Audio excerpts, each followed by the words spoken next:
Hello students.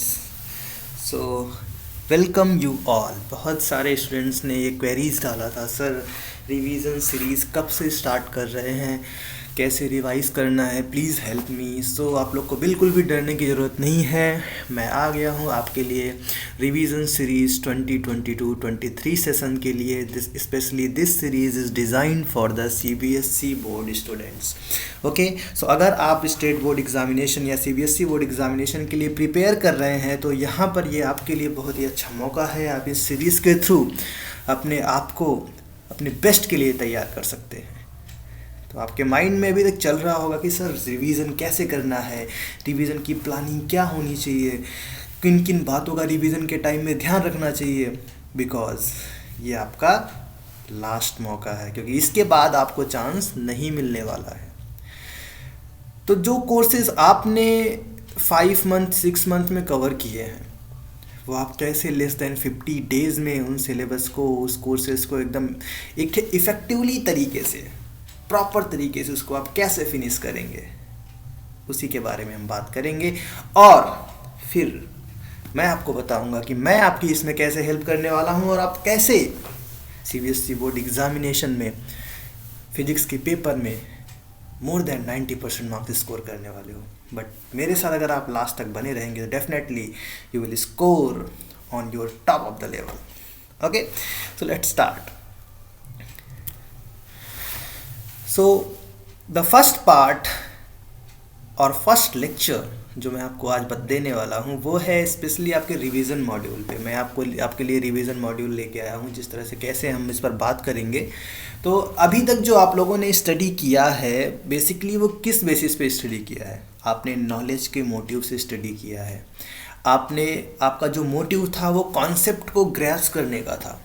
But अब आपका motive जो होना चाहिए वो स्कोर को ग्रैस्प करने का होना चाहिए, स्कोर को गेन करने का होना चाहिए। हम स्कोर कैसे अच्छा कर सके, क्योंकि last of the day, exam के लास्ट ऑफ द डे कोई ये नहीं पूछने वाला है कि आपके पास कितना नॉलेज है, कितना कॉन्सेप्ट है, क्या जानते हैं आप, इसके बारे में कितना डिटेल्स आपको पता है।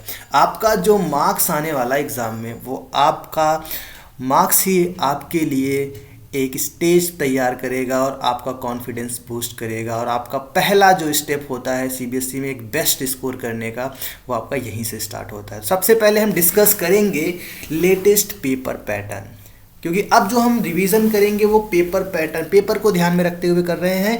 इसलिए सबसे पहले हम बात करेंगे कि लेटेस्ट जो CBSE ने पेपर पैटर्न को लॉन्च किया है उसको हम अच्छे से समझेंगे कि किस तरह से पेपर का डिज़ाइन करने वाले हैं, किस तरह से आपका पेपर बनने वाला है, किस टाइप के टाइपोलॉजी के क्वेश्चंस आपको पूछने वाले हैं। उसके बाद हम बात करेंगे मार्क डिस्ट्रीब्यूशन के बारे में, कि आपके मार्क्स कैसे डिस्ट्रीब्यूट हुए हैं, किस तरह से आपको प्लान करना है मार्क्स को गेन करने के लिए।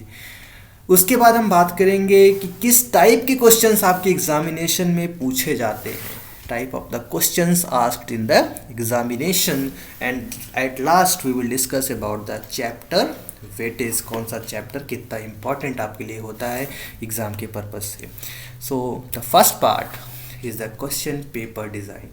आप सबको पता होगा कि जो फिजिक्स का वेटेज है 100 मार्क्स का आपके बोर्ड के एग्ज़ाम में है, और उन 100 मार्क्स में 70 मार्क्स आपकी थियरी है एंड 30 मार्क्स आपके प्रैक्टिकल। सो उस 70 मार्क्स में आप कैसे मैक्सिमम स्कोर्स कर सकें वो दिखाएगा कि आपकी प्लानिंग कितनी अच्छी है। ओके, तो प्लान करने के लिए सबसे पहले ध्यान रखेंगे किस टाइप के क्वेश्चंस आपके एग्जाम में पूछे जाते हैं, क्योंकि अभी तक आपने कॉन्सेप्ट को बहुत अच्छे से सीखा हुआ है, कॉन्सेप्ट आपके क्लियर हैं, आपके फॉर्मूलेज क्लियर हैं। लेकिन अब उन कॉन्सेप्ट्स को कैसे आपके टीचर्स, कैसे आपके क्वेश्चन पेपर जो डिज़ाइनर होते हैं अप्लाई करते हैं, आपके क्वेश्चंस को बनाने में, क्वेश्चन को डिज़ाइन करने में कैसे उसको इस्तेमाल करेंगे, कैसे उसको यूज़ करेंगे, वो हम इस बारे में बात करेंगे।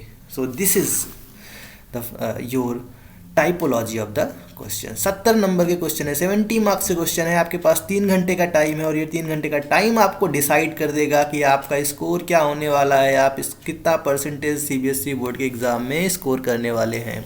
तो सबसे पहले जो टाइपोलॉजी ऑफ द क्वेश्चन की बात करें तो इसमें आप देखिए जो फर्स्ट पार्ट है इसको 3 सेक्शन में स्पेशली इन्होंने डिवाइड किया है, 1, 2 and 3। Remembering and understanding. Remembering means जो भी आप लोगों ने पढ़ा है जो फार्मूलेस पढ़े हैं, जो कॉन्सेप्ट पढ़े हैं, बेसिक कॉन्सेप्ट्स हैं, जो टर्म्स हैं और जो बेसिक चीज़ें, जो फैक्ट्स चीज़ें होती हैं, उसको आपको कितना लर्न है।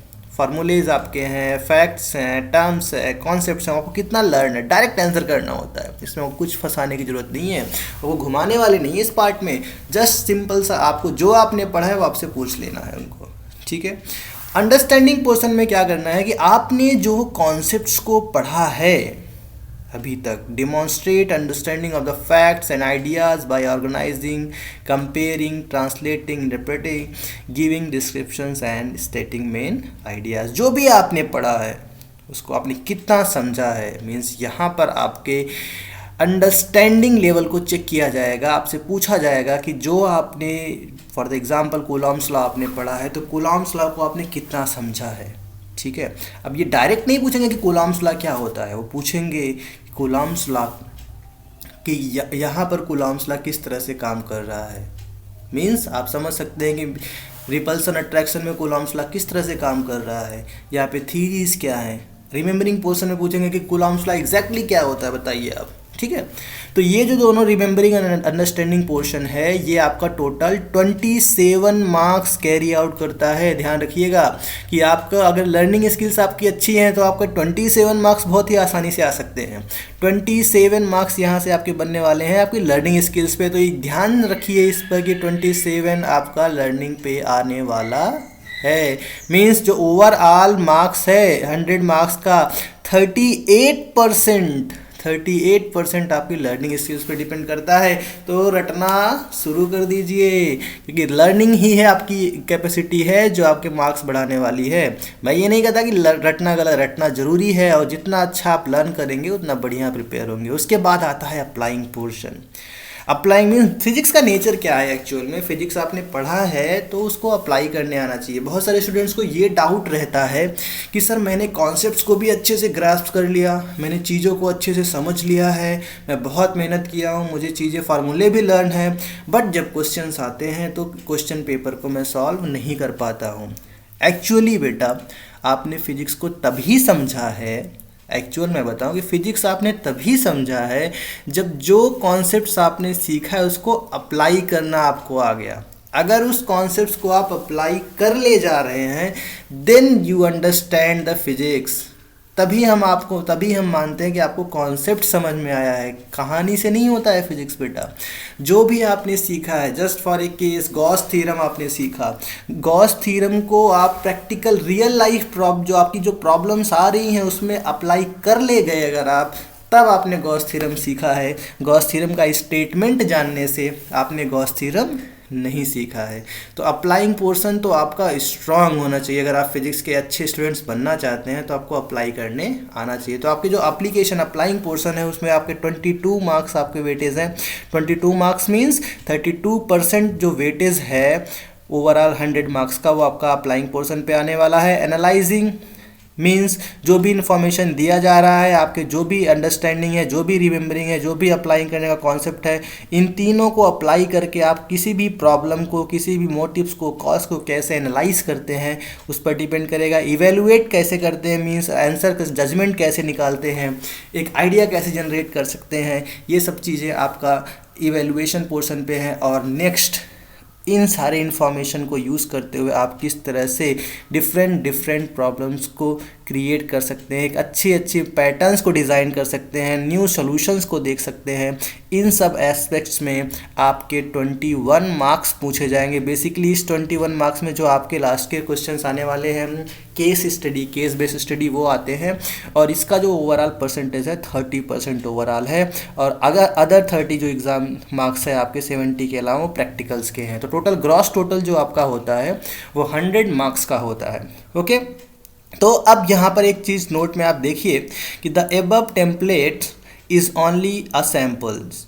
Suitable internal variations may be made for the generating similar templates, keeping the overall weightage to different form of question and typology of the questions same. मतलब आपका टाइपोलॉजी चेंज नहीं होने वाला है बेटा, बट हाँ कि कभी कभी यहाँ से कुछ मार्क्स निकल के यहाँ पर आने वाले हैं, यहाँ से कुछ मार्क्स निकल के यहाँ पे आने वाले हैं, कि क्वेश्चंस का जो फॉर्मेशन है वो चेंज हो सकता है। इसमें ऐसा नहीं कि यहाँ पे अगर कह दिया कि 27 आपके रिमेंबरिंग पोर्शन पे आएंगे तो रिमेंबरिंग पोर्शन पर ही आएंगे, ऐसा कुछ नहीं है, ये चेंज होता रहता है। बट हाँ इतना ज़्यादा नहीं चेंज होगा कि आपका 27 है तो ये 20 मार्क्स का कर देंगे।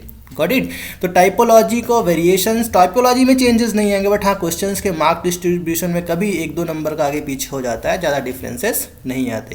तो एक चीज़ ध्यान रखिएगा, अगर आप बढ़िया से लर्निंग स्किल आपके पास है तो आपके 38% मार्क्स सिक्योर हो जा रहे हैं, और अगर आपकी अप्लाइंग कैपेसिटी अच्छी है तो 32% मार्क्स और भी सिक्योर हो जाएंगे आपके, और बाकी के 30% मार्क्स आपके डिपेंड करते हैं आपकी analysing, evaluating and creating problems कैसी हैं।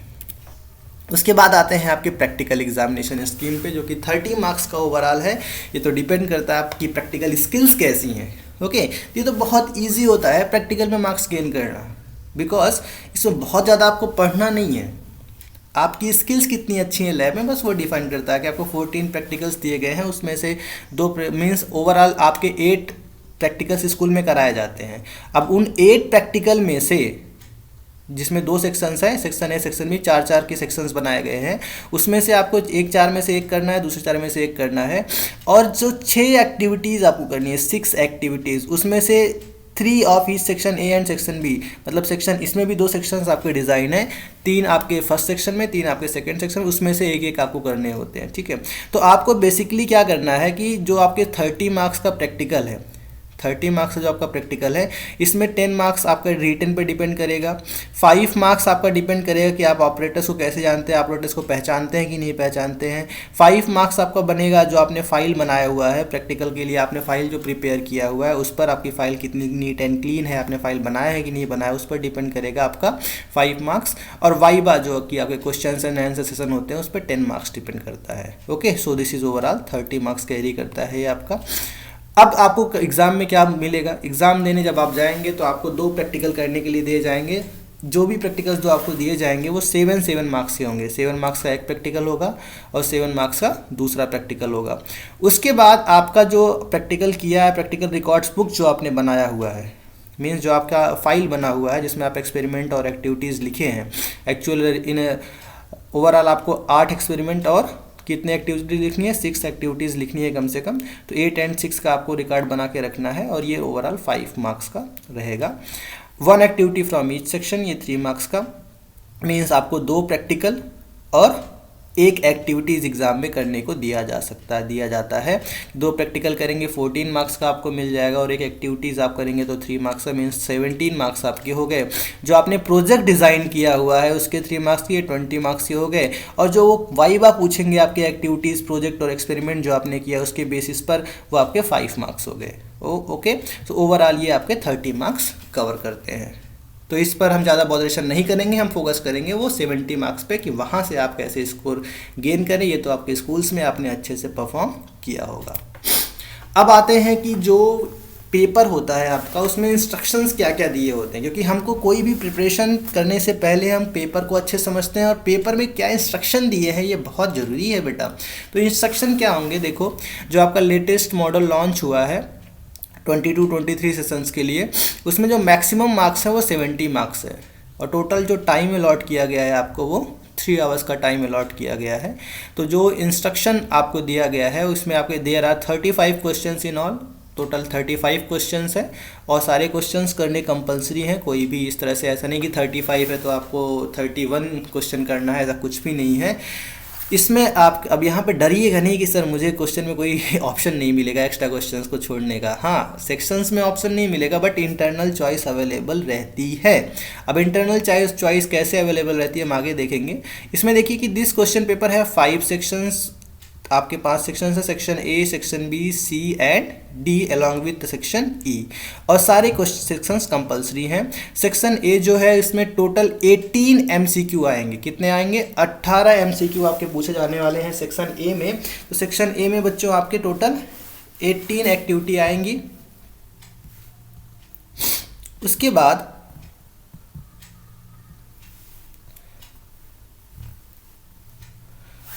तो यहाँ पर आपका सेक्शन ए जो है, सेक्शन ए, इसमें जो आने वाले हैं टोटल 18 एमसीक्यू आने वाले हैं, और ये सारे कितने मार्क्स कैरी करेंगे, 1 मार्क्स कैरी करेंगे। मीन्स टोटल यहाँ पे आपके हो गए 18 मार्क्स आपके एमसीक्यू से बन जाएंगे। उसके बाद आता है सेक्शन बी, और सेक्शन बी में जो आपका आ रहा है, सेक्शन बी में बेटा टोटल 7 क्वेश्चंस आ रहे हैं। यहाँ पर टोटल कितने आ रहे हैं, 7 क्वेश्चंस आ रहे हैं। अब ये 7 क्वेश्चन टोटल 2 मार्क्स के क्वेश्चन है, तो 7 इंटू 2 ये आपके हो गए 14 मार्क्स का हो गया ये आपका बेटा।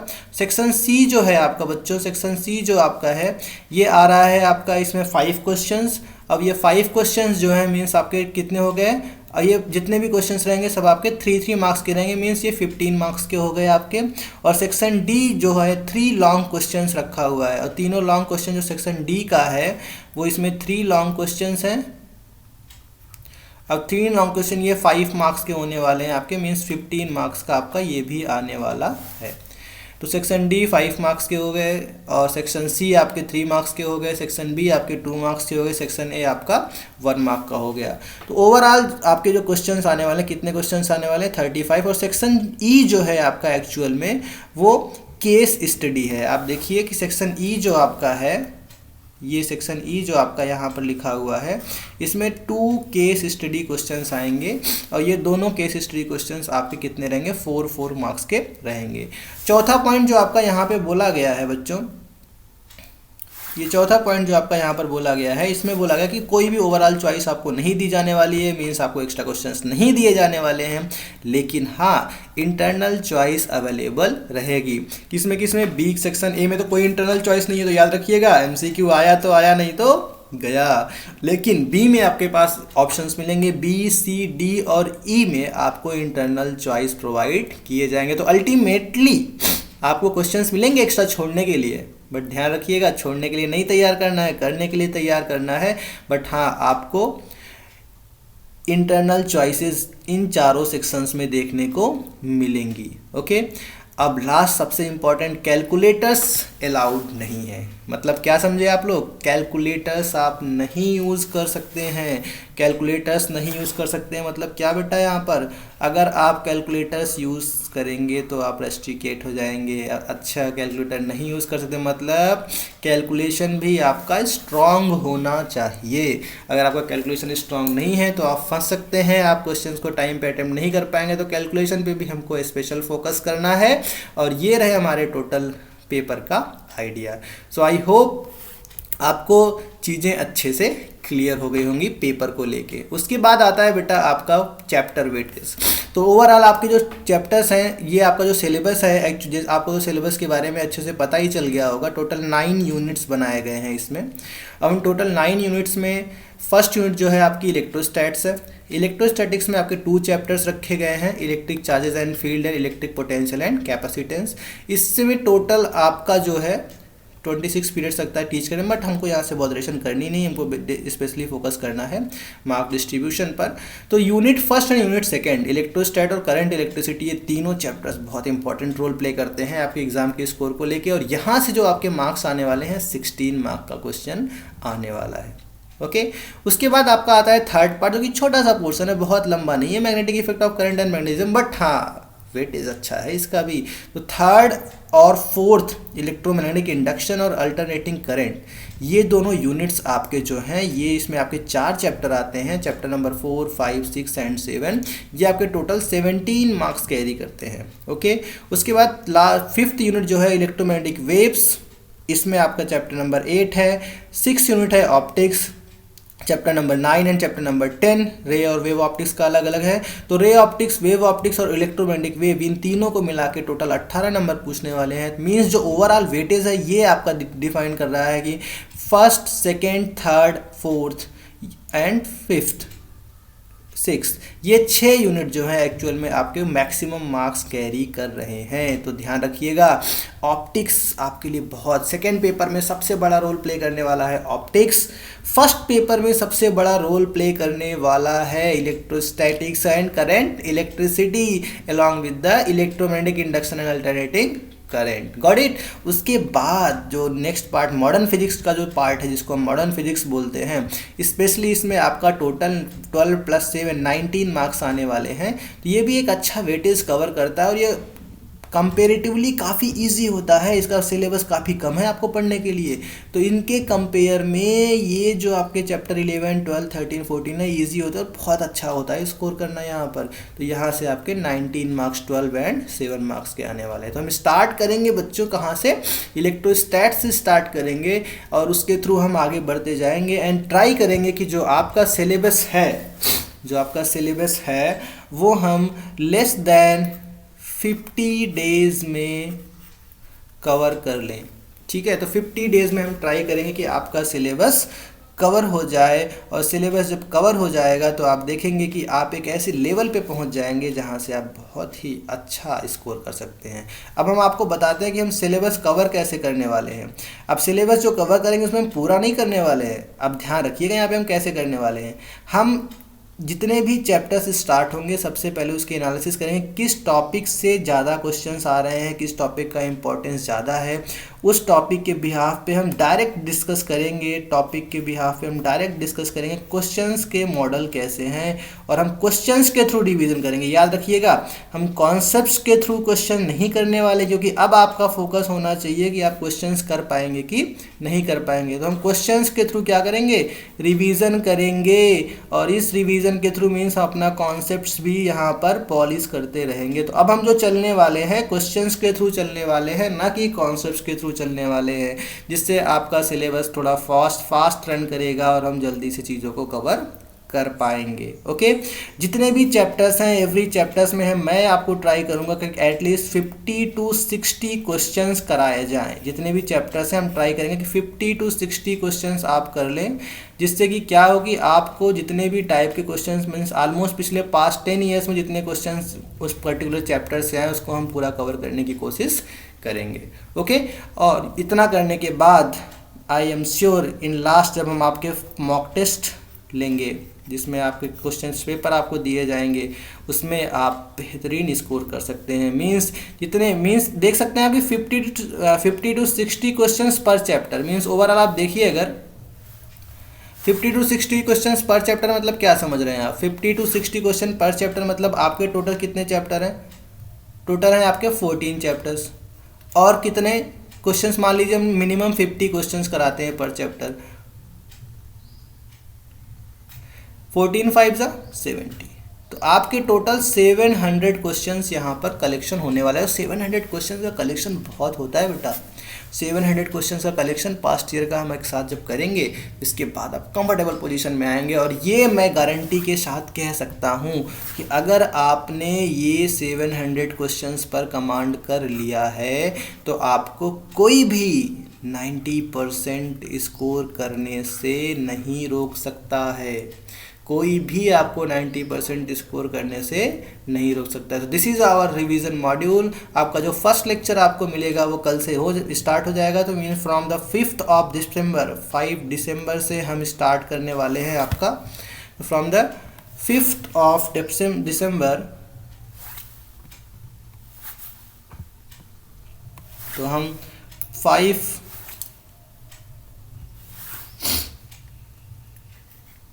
दिसंबर कल से मीन्स फ्रॉम टुमारो 5 दिसंबर याद रखिएगा। यहाँ से हम आपका यूट्यूब पे रोज़ लाइव सेशन तो नहीं कर सकते बिकॉज थोड़ा नेटवर्क इशू रहता है, बट हाँ रिकॉर्डेड सेशन आपको डेली मिल जाएंगे। तो कल से हम आपको डेली 6 PM पे 1 आवर का स्टडी लेक्चर, मिनिमम 1 आवर का मीन्स पर डे आपका जो है 15 to 20 क्वेश्चंस पर डे हम सॉल्व करेंगे। और ये आपके क्वेश्चंस मैं आपको दूंगा, आपको 15 to 20 क्वेश्चन डेली प्रैक्टिस करने हैं, उसको रिवाइज करने हैं। जो आपके डाउट्स होते हैं उस डाउट्स को मैं कवर करूँगा। उसके